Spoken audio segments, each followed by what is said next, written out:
पंजाब के लोगों को मेरा सत श्री अकाल, सबको मेरा नमस्कार। आज चुनाव का आखिरी दिन है और ये चुनाव बेहद महत्वपूर्ण है।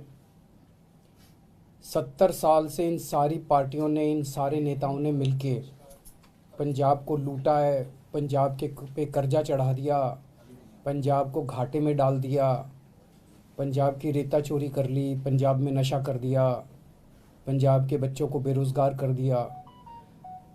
कहते 3 लाख करोड़ का कर्जा है पंजाब पे। सवाल उठता है ये 3 लाख करोड़ गया कहाँ?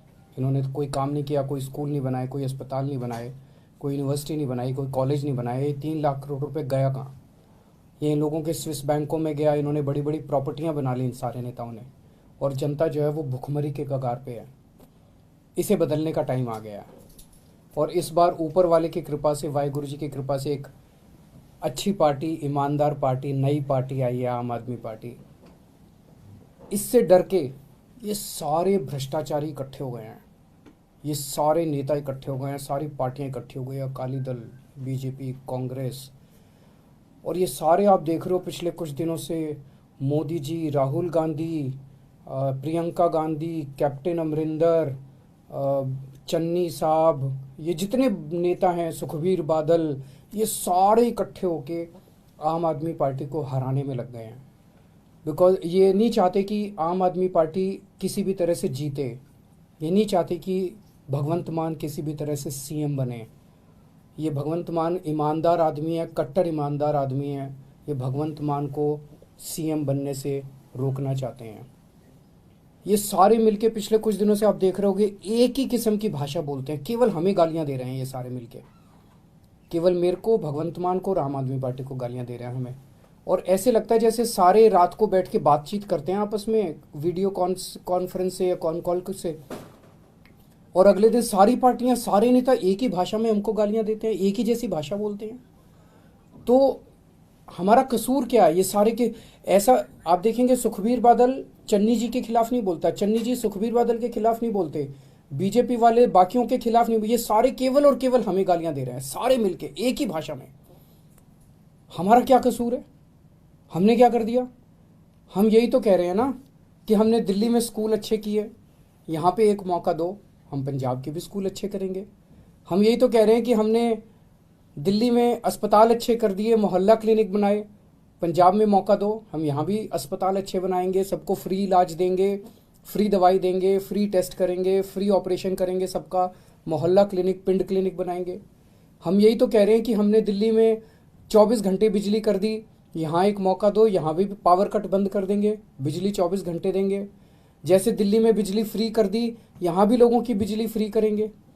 जैसे दिल्ली हम यहाँ पे बच्चों को रोज़गार देंगे, दिल्ली में 10 लाख बच्चों को हमने रोज़गार दिया। यहाँ पे नशा खत्म करेंगे, नशा बंद करेंगे, ईमानदार सरकार लेके आएंगे, भ्रष्टाचार खत्म करेंगे जैसे दिल्ली में किया। यही तो कह रहे हैं हम लोग।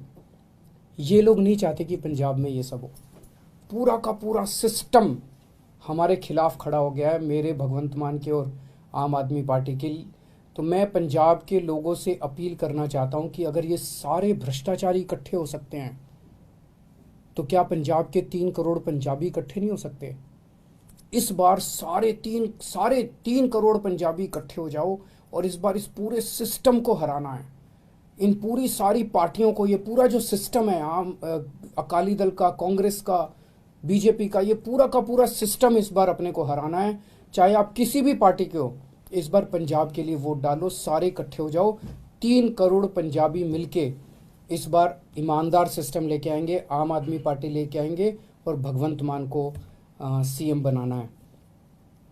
मैं मीडिया के साथियों को ख़ास तौर से बधाई देना चाहता हूँ, शुक्रिया अदा करना चाहता हूँ कि उन्होंने बड़ी मशक्क़त करके और बड़ी मेहनत से इस पूरे चुनाव के दौरान, मैं देखता था जब हम रोड शो में जाते थे कैसे जीपों पे लटके रहते थे सारे पत्रकार, और कैसे बड़ी कठिन परिस्थितियों में आप सब लोगों ने बहुत अच्छा निष्पक्ष तौर पे आपने पूरा चुनाव प्रचार को कवर किया है सभी पार्टियों का। आप सब लोगों का भी बहुत बहुत धन्यवाद। अगर कोई प्रश्न है तो सर, प्रधानमंत्री और उसके अलावा राहुल गांधी जो हैं, उनके बयान सामने आए, यहाँ पर हमला बोल रहे हैं एक खास बयान को लेकर, उस पर आपका क्या कहना है? ये जैसा मैंने कहा कि ये सारे इकट्ठे हो गए हैं, ये मोदी जी, प्रियंका गांधी, राहुल गांधी, चन्नी साहब, सुखबीर बादल, कैप्टन अमरिंदर, सिद्धू, ये सारे इकट्ठे हो गए हैं। और सारे ये क्या कह रहे हैं, पिछले कुछ दिनों से मैं देख रहा हूँ ये क्या आरोप लगा रहे हैं। ये कह रहे हैं कि पिछले 10 साल से केजरीवाल देश के 2 टुकड़े करने का एक प्लान बना रहा है, षड्यंत्र बना रहा है कि देश के 2 टुकड़े करेंगे और उसमें से एक टुकड़े का प्रधानमंत्री मैं बन जाऊंगा।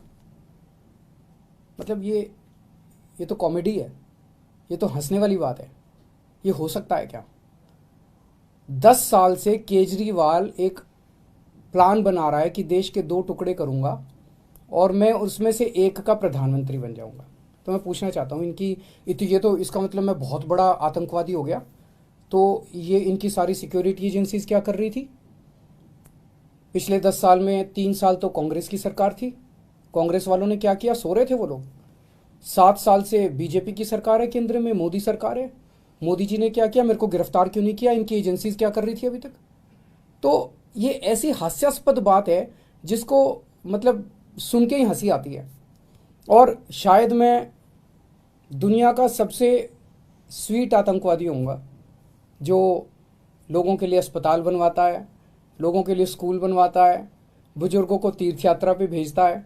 आज तक तो मैं समझता हूँ कि दुनिया में ऐसा कोई आतंकवादी पैदा नहीं हुआ जो सड़कें बनवाता है, पानी बनवाता है, बिजली ठीक करता है, लोगों को बिजली फ्री देता है, लोगों की सेवा करता है।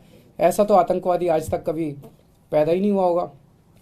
और बड़ी इंटरेस्टिंग चीज़ है, इसका जरा सा सीक्वेंस अगर हम देखें, राहुल गांधी जी ने सबसे पहले ये आरोप लगाए मेरे ऊपर। अगले दिन प्रधानमंत्री जी ने वही भाषा इस्तेमाल की जो राहुल गांधी ने इस्तेमाल की। अगले दिन प्रियंका गांधी ने वही भाषा इस्तेमाल की। अगले दिन सुखबीर बादल ने वही भाषा इस्तेमाल की। मेरे को कुछ लोग, मेरे लोग कह रहे थे जी राहुल गांधी पे लोगों को यकीन, या राहुल गांधी जी कुछ बोलते थे तो जनता विश्वास नहीं करती। लेकिन ये नहीं सोचा था कि प्रधानमंत्री नरेंद्र मोदी जी राहुल गांधी की नकल करेंगे, एक दिन ऐसा भी आएगा। प्रधानमंत्री जी भी राहुल गांधी बन जाएंगे, एक दिन ऐसा भी आएगा। और ये इतना बड़ा आतंकवादी ये पकड़ा कैसे गया? पिछले 10 साल में, 7 साल में, जब से मोदी सरकार आई है, इन्होंने मेरे घर पे, मेरे दफ्तर पे दिल्ली पुलिस की रेड कराई, उसमें कुछ नहीं मिला। इन्होंने मेरे पे इनकम टैक्स की रेड कराई, ईडी की रेड कराई, सारी एजेंसीज की रेड कराई, मेरे दफ्तर में, मेरे बेडरूम तक पहुंच गए, किसी भी एजेंसी को कुछ नहीं मिला। फिर एक दिन एक कवि ने खड़े होकर एक कविता सुनाई और उस कविता में उसने कहा कि 7 साल पहले केजरीवाल ने मेरे को कहा था कि देश के 2 टुकड़े करेंगे, एक टुकड़े का पीएम तू बन जाइए और एक टुकड़े का पीएम मैं बन जाऊंगा। और उसके बाद राहुल गांधी ने ये बात कही, प्रधानमंत्री जी ने राहुल गांधी की स्पीच देखी, तब प्रधानमंत्री जी को समझ में आया कि इतना बड़ा आतंकवादी इस देश के अंदर पनप रहा है। ये तो शुक्र हो उस कवि का जो उसने इतना बड़ा आतंकवादी पकड़ लिया, नहीं तो इनकी सारी एजेंसीज नहीं पकड़ पाई थी। मतलब ये चल क्या रहा है? ये नौटंकी बना दी है इन लोगों ने। देश की सबसे बड़ी 2 पार्टियां, नेशनल पार्टियां, उनके टॉप के नेता मिलके देश की सुरक्षा का मजाक उड़ा रहे हैं। इस तरह से देश की सुरक्षा के ऊपर को डील किया जाता है। मैं समझता हूं कि आतंकवादी 2 किस्म के होते हैं। एक वो आतंकवादी होते हैं जो जनता में खौफ फैलाते हैं, और एक वो आतंकवादी होते हैं जो भ्रष्टाचारियों में खौफ फैलाते हैं। आज ये सारे भ्रष्टाचारी इकट्ठे हो गए हैं, सारे चोर लुटेरे ये सारे इकट्ठे हो गए हैं, और ये मिलके इनको मेरे से डर लग रहा है। एक तरह से इन लोगों के लिए मैं आतंकवादी हूँ। जनता के लिए तो मैं स्कूल बनवाता हूँ, जनता के लिए अस्पताल बनवाता हूँ, लेकिन इन लोगों के लिए मैं आतंकवादी हूँ। इन लोगों को रात को नींद नहीं आती, सोते हैं तो इनके सपने में आता हूं मैं। 100 साल पहले भगत सिंह पैदा हुए थे। भगत सिंह को अंग्रेजों ने आतंकवादी बोला था। मैं भगत सिंह को बहुत मानता हूं, मैं अपने आप को भगत सिंह का चेला मानता हूं। देश जानता है कि भगत सिंह जैसा कट्टर देशभक्त कोई नहीं था। 100 साल पहले भगत सिंह को अंग्रेजों ने आतंकवादी बोला था, और 100 साल के बाद अब इतिहास अपने आप को दोहरा रहा है कि भगत सिंह के चेले को आज ये सारे भ्रष्टाचारी मिलके आतंकवादी साबित करना चाह रहे हैं। लेकिन देश की जनता देख रही है कि असलियत क्या है। मुझे पता चला है कि कल शाम को केंद्र सरकार ने चन्नी साहब को फ़ोन करके एक चिट्ठी लिखवाई है कि इसकी तहकीकात की जाए। तो अगले 1-2 दिन में मुझे खबर मिली है, एक ऑफिसर का फ़ोन आया था कि अगले 1-2 दिन में एक NIA में एक FIR दर्ज की जाएगी मेरे खिलाफ़। सबका उन सारी FIR का स्वागत है, लेकिन ऐसे इस तरह से अगर देश की सुरक्षा को केंद्र सरकार डील करेगी तो देश की सुरक्षा को लेके काफ़ी चिंता होती है। सर, जिस तरह के आरोप इस बार लग रहे हैं वैसे ही पिछली बार भी लगे थे, और एंटी पंजाबी तक आपको बोल देते हैं। चन्नी साहब बार बार कह रहे हैं कि भैया क्या कर लेंगे, यहाँ कैसे चला लेंगे सरकार, इस तरह के बयान आते हैं। इन्होंने कोई काम नहीं किया पिछले 5 साल में, तो अब केवल और केवल गाली गलौज की राजनीति, केवल और केवल आरोप प्रत्यारोप की राजनीति कर रहे हैं ये लोग। हम अपने काम गिना रहे हैं, हम पंजाब का विजन बता रहे हैं, और ये लोग केवल आरोप प्रत्यारोप करते जा रहे हैं। सर, जैसे आतंकवादी बताया जा रहा है आपको, ठीक इस तरह से ये बताया था कि आप RSS के एजेंट भी हैं, तो इसे किस तरह से देखते हैं कि एक तरफ अगर ये हो सकते हैं आप, तो फिर वो कैसे हो सकते हैं, इसे कैसे देखते हैं? ये भी कांग्रेस का एजेंट भी आपको कहा जा रहा है, दोनों तरफ से कहा जा रहा है। हाँ, तो एक तरफ कह रहे हैं कि मैं आतंकवादी हूँ, और दूसरी तरफ कह रहा है कि RSS का एजेंट हूँ, तो फिर तो सारी RSS भी आतंकवादी है। एक तरफ कह रहे हैं मैं कांग्रेस का एजेंट हूँ, तो फिर तो सारी कांग्रेस भी आतंकवादी है। एक तरफ कह रहे हैं मैं BJP का एजेंट हूँ, तो कह रहे फिर तो सारी BJP भी आतंकवादी है। मतलब मेरे को, लेकिन इस बात की, ये आरोप प्रत्यारोप तो चलते रहेंगे। मेरे को चिंता इस बात की है कि इन्होंने देश की सुरक्षा को कॉमेडी बना के रख दिया है। 7 साल से 10 साल से कह रहे हैं कि दिल्ली का मुख्यमंत्री आतंकवादी है, दिल्ली का मुख्यमंत्री देश के टुकड़े करने की प्लानिंग कर रहा था, और किसी एजेंसी को पता नहीं चला। उन्होंने, सारी एजेंसीज ने मेरे घर पे रेड मार ली, मेरे दफ्तर पे रेड मार ली, उनको कुछ नहीं पता चला। एक दिन एक कवि ने उठ के एक कविता सुनाई, और तब देश के प्रधानमंत्री को अचानक समझ में आया, अरे बाप रे, इतना बड़ा आतंकवादी देश के मेरी शहर में रह रहा था, मेरे को पता ही नहीं चला। जो भला उस कवि का जो उसने कविता लिख दी, वो कविता नहीं लिखता तो फिर तो किसी को पता ही नहीं चलता इस देश में। Thank you. ठीक है, थैंक यू।